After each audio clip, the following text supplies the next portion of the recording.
The afternoon sun hung low over the roadside gas station, casting long shadows across the cracked pavement. Inside the small convenience store, Michael Torres stood at the counter, his worn work boots scuffed from double shifts at the warehouse. In his trembling hands he held a stack of bills, counting and recounting, his face etched with quiet desperation. "I'm sorry, sir," the pharmacist said gently, sliding the prescription back across the counter. "Without insurance, this medication is $340. Michael's jaw tightened. His 7-year-old daughter Emma had been fighting pneumonia for 3 days, her small body burning with fever. The free clinic had given them the prescription, but not the means to fill it. Had already sold his guitar, his late wife's jewelry, everything of value. The cash in his hands totaled $83. "Please," Michael's voice cracked. "She's only 7. She can't breathe right. I need a payment plan, anything." The pharmacist's eyes filled with sympathy, but policy was policy. Michael's shoulders sagged. Outside, he leaned against his rusted pickup truck, head in his hands, trying not to break down in public. Then came the rumble, low like distant thunder rolling across the desert. A dozen motorcycles pulled into the gas station, chrome glinting in the fading light. Leather vests emblazoned with patches, heavy boots, weathered faces marked by sun and time. Hell's Angels. Michael straightened, wiping his eyes quickly, trying to look invisible. The lead rider, a man called Axel with salt and pepper hair and eyes that had seen too much, cut his engine.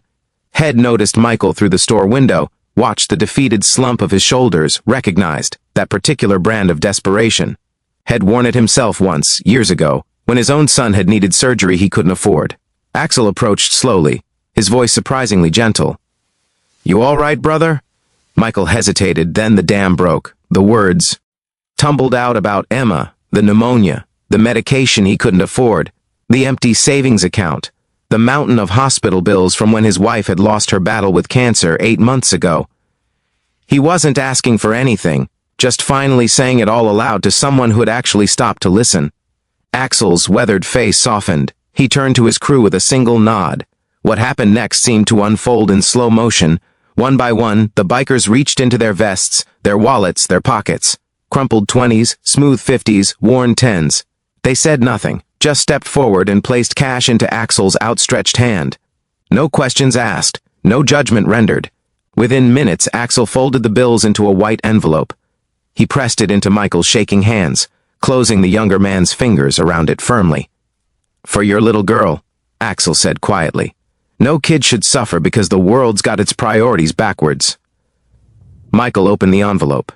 Inside was $460. His knees nearly buckled, tears streamed down his face, and for the first time since his wife died, they weren't tears of grief or helplessness.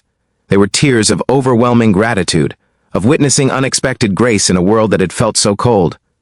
I can't," Michael stammered. "Yes, you can," Axel said, his hand firm on Michael's shoulder.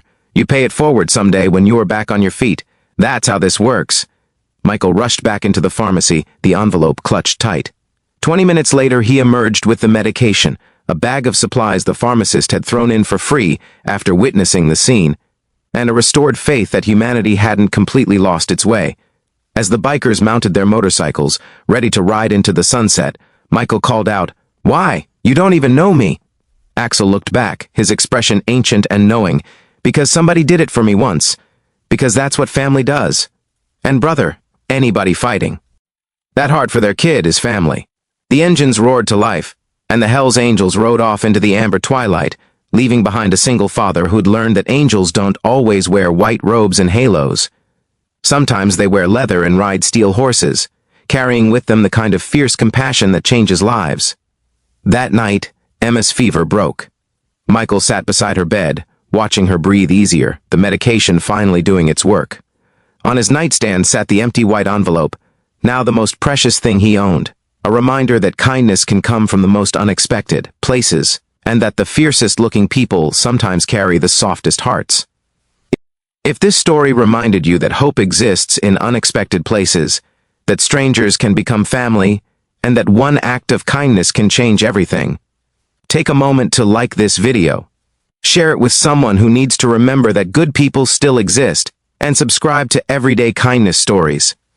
Tell us in the comments, have you ever been helped by an unexpected stranger? Your story might inspire someone else today.